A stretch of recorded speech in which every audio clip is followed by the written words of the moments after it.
அகமகிழ் சேனலுக்கு உங்களை எல்லாத்தையும் அன்போடு வரவேற்கிறேங்க.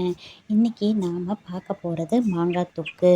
மரத்தில் இருந்து பறித்து உடனே அதை தொக்கு செஞ்சு உடனே சேல்ஸுக்கு அனுப்பலாமா? இன்றைக்கி எப்படி பண்ணலாம் அப்படிங்கிறதாங்க பார்க்க போகிறோம். இந்த காய் வந்து நல்லா திரண்டிருக்கு அப்படின்னு சொல்லி எப்படி கண்டுபிடிக்கிறதுனா, நல்லா திக்கு பச்சையாக இருக்கும். லேஸ் பச்சையாக மாறணும். ஃபஸ்ட்டு தண்ணியில் போட்டுக்கலாம். தண்ணியில் போட்டு மேலே அந்த பிசு பிசுன்னு இருக்கும், அதையெல்லாம் ஃபுல்லாக கழுவி எடுத்துக்கலாம். எடுத்ததுக்கப்புறம் நல்லா காட்டன் துணியாக பார்த்து ஃபுல்லாக தொடச்சி எடுத்துக்கலாம். ஏன்னா நம்ம ரொம்ப நாள் வச்சு யூஸ் பண்ண போகிறோம். நான் வந்து காஷ்மீரி மிளகாய் எடுத்திருக்கேன் கலருக்காக. அப்புறம் நம்ம நார்மல் மிளகாவும் எடுத்திருக்கேன். உப்பு, வெந்தயம், பெருங்காயம், மஞ்சள் தூள், கடுகு, மாங்காய் இதை நல்லா தொடச்சி எடுத்துக்கலாம். அதுக்கப்புறம் நல்லா கனமான சட்டியாக பார்த்து எடுத்துக்கலாம். சட்டியில் ஃபஸ்ட்டு வரமிளகாயை நல்லா முறுமுறுன்னு ஆகிற வரைக்கும் வறுத்து எடுத்துக்கலாம். வறுத்து எடுத்ததுக்கப்புறம் உப்பையும் நல்லா வறுத்து எடுத்துக்கலாம். வெந்தயம், கடுகு இந்த ரெண்டையுமே நல்லா பொன்னிறம் வர மாதிரி வறுத்து எடுத்துக்கலாம். கடுகு வந்து நல்லா வெடிக்கணும், அது வரைக்குமே வறுத்து எடுத்துக்கலாம். வறுத்து எடுத்ததுக்கப்புறம் இதை பொடி பண்ணி வச்சுக்கலாம். மாங்காயை இந்த மாதிரி தோல் சீவி வச்சுக்கலாம். ரொம்ப கெட்டியாக தான் இருக்கும். தோல் சீவினதுக்கப்புறம் துருவி வச்சுக்கலாம்.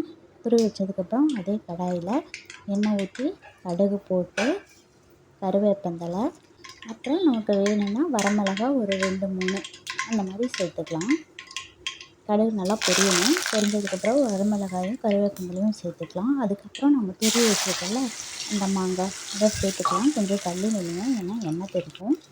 அதுக்கப்புறம் அதை நல்லா எண்ணெயில் கிளறி விட்டுக்கலாம். கிளறி விட்டதுக்கப்புறம் கொஞ்சம் கலர் மாறணும். கலர் மாறினதுக்கப்புறம் மஞ்சத்தூள் சேர்த்துக்கலாம். மஞ்சத்தூள் சேர்த்து நல்லா கிளறி விடுங்க. அதுக்கடுத்தது நம்ம வெந்தயத்தையும் கடுகையும் பொடி செஞ்சு வச்சுருக்கோம், அதையும் இதில் போட்டுக்கலாம். நல்லா கிளறி விட்டுட்டே இருங்க, இல்லைன்னா சீக்கிரமாக அடி பிடிச்சிரும். உப்பு சேர்த்துக்கலாம். உப்பு சேர்த்ததுக்கப்புறம் வரமிளகாய் இருக்குல்ல, அதை வந்து நான் ஒன்றும் பாதியுமாக இந்த மாதிரி கொரகொரப்பாக அரைச்சி வச்சுருக்கேன். இது சேர்த்தும் போது உங்களுக்கு தொக்கு வந்து வேறு டேஸ்ட்டில் இருக்கும். ஊறுகாய்க்கு கூட இந்த மாதிரி சேர்த்துலாம். அதுக்கடுத்தது பெருங்காயத்தூள் சேர்த்துக்கலாம். பெருங்காயத்தூள் சேர்த்துன உடனே நல்லா கிளறி விட்டுட்டே இருங்க, ஏன்னா சீக்கிரமாக அடி பிடிச்சிரும். அடிக்கனமான பாத்திரங்கிறதுனால கொஞ்சம் லேட் ஆகும். இந்த மாதிரி எண்ணெய் பிரிஞ்சு வரும்போது நம்ம ஆஃப் பண்ணிடலாம். இந்த மாதிரி எண்ணெய் நல்லா பிரிஞ்சு வர வரைக்குமே கிளறிட்டே இருங்க. அப்போ தான் டேஸ்ட்டு வேறு மாதிரி இருக்கும். நம்ம ரொம்ப நாள் வச்சு சாப்பிடவும் சுவையாக இருக்கும். இப்போ நம்ம பேக் பண்ணிடலாம். நான் செஞ்சு 1 நாள் ஆச்சு. அதுக்கப்புறமா பேக் பண்ணுங்கள், சுட சுட பண்ணாதீங்க.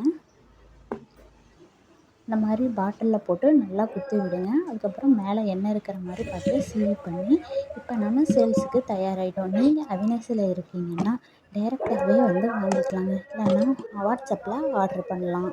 எவ்வளோ இருக்குது? 253